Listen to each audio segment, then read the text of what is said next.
Focus. What's up? Let me take my seat. Oh. Okay.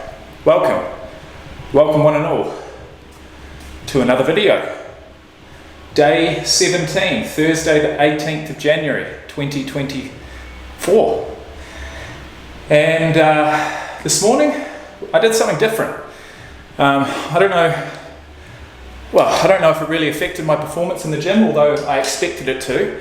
But this morning, my daughters had, or the whole family really, we had, because it's still school holidays for another week and a half, we had a pajamas and pancakes buffet breakfast at the casino, and it was absolutely fucking amazing. What an unbelievable effort they put in to putting that on. So this morning I had breakfast for the first time in 17 days, and I had scrambled eggs, bacon, yogurt, fruit, and a couple of macaroon biscuits. So overall I reckon it was about 1,000 calories. I haven't tracked it yet. I'm going to try and put it into my... I tried to stick to foods that were easily trackable and things that weren't too high in like added sugar. So got away from that, consuming about 1,000 calories. I've been at work, it's 1 o'clock, I've just finished a chest and shoulder session. I've stuck to my tried and true, which is the Smith machine for bench, cable crossovers for some fly action, and then for the shoulders I did a seated shoulder press, plate loaded, which is really nice, feels good on my shoulders, and finished off with some standing side laterals, or standing dumbbell side raises in layman's terms. So it's a really good session. Like I said, I don't really feel too much more pumped or fueled than normal. I had an all-time low weigh-in this morning of 77 kgs, which you guys would have seen. Really proud of that. Yesterday I stuck to my calories under 2,000 just. We just snuck in. So I woke up this morning feeling really lean. I was like, fuck, I'm going to jump on the scales. It was actually 86.7. And then I went and got my camera. And so this camera must weigh about 300 grams because I went back on the scales and weighed in at 87 kgs. And the last time I was 87 kgs, I mean, I don't even remember. I don't remember being 87 kgs in my life. And I'm still not in the condition that I want. So I'm going to continue pushing. I'm going to go back to work now. And I'll see you guys later in the day. Sup guys? Me again. Excuse the red face, I'm still cooling down. Finished my run about half an hour ago. I've tried to cool down in the shower. I've drunk 2 litres of ice cold water and my heart rate is still at 90. But in saying that, it got up to 175 beats per minute throughout that run. I was going to go to the gym after work and get a run in, but decided to come home, put a bit of sunscreen on, thank God I did, and go out on the pavement and smash out at least half an hour. Now, my run lasted about 35 minutes and I got 6.5 kilometers run. I'm going to put up the 6.4 or something, 6.3 maybe, actually. Don't quote me on that, but I will put up a graphic of my run right here. And I'll put the splits right here. And for me to have any split under 5 minutes, running outside, not only outside on an uneven pavement, because I'm not used to running outside, I've been running on a treadmill for the majority of the time. Not only that, but also in 38 or 39 degree heat. And to have enough gas in the tank to push for like the last 300 meters, that's pretty good. I'm proud of myself. I'm proud of my efforts. And anyone else out there who is on this journey with me or getting off the couch, you know, couch to 5K, couch to 10K, couch to 1K. Look, whatever it is, if you're making progress, if you're exercising regularly, you should also be proud of yourself, because it's not easy, man.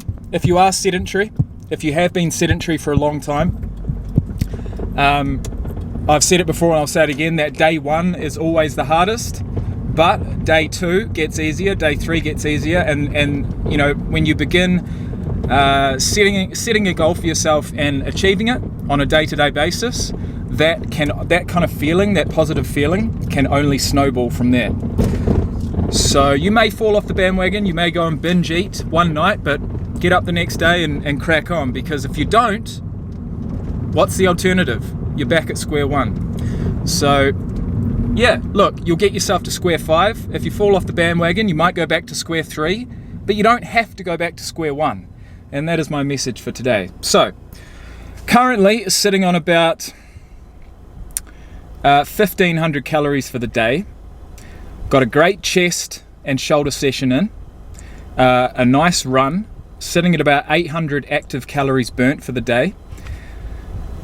So I reckon I've got around about, I'm going to say 500 to 1,000 calories to play with as far as consumption is concerned, and that means I'm going to have a fairly decent dinner and I'm going to have something sweet, and that's actually where I'm going at the moment, to go and get something lowish in calories but high in tastiness.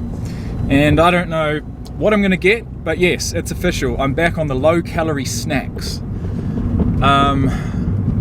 Jelly is just not going to do it for me. It's got to be something a bit more substantial than that.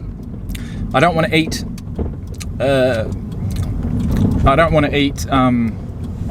water effectively. That's what jelly is, isn't it? Boiled water with gelatin. No, that's not enough for me. I'm going to need something scrum-diddly-umptious. And in saying that, I'm going to say I'm going to go in there. I'm going to go in there, regardless of price. I am going to buy the nicest looking protein bar this shop has to offer. And that is going to be how I finish my day, as far as calories are concerned. We're having steak and stuffed mushrooms for dinner. Sounds delicious, doesn't it? That's because it's going to be. I wish you all a fantastic day. Yesterday's calories, for anyone wondering, 2,655 burnt total, including 287 active, which is nowhere near enough, but we've made up for it today. And I did burn over 1,000 the day before that. I consumed 1,971 calories, so we just snuck in 150 grams of protein, 169 grams of carbs, and 75 grams of fat. And that is a fairly decent set of macros. My macros today are out by a long shot, but the steak will up my protein and also up my fats. There's cheese and I think cream cheese maybe in the stuffed mushrooms, plus a few vegetables. So that's going to be a few more carbs, a few more fats, hardly any protein, and then I'll have my protein bar to finish. So if I can get my protein up to like 150 grams today, that'll be a win. 200 just seems like overkill, to be honest with you. I mean, I'm sitting at about 88 kg at the moment. That's 195 pounds, something like that. If I was to go with the gym bro mentality, it would be a gram of protein for each pound of body weight, and that would see me at around about 195 pounds, 195 grams. I'm sorry, and that, you know, that sounds about right. There's no way I'd want to push it anywhere above 200 grams of protein in a day. I feel like even if I was going to train for 3 hours in the gym, it's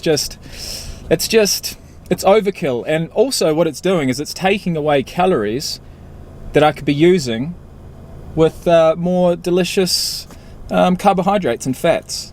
I've never been afraid to include carbs in my diet. I've never been afraid to include fats in my diet. I've never been afraid to have protein lower than the recommended, bodybuilder type intake.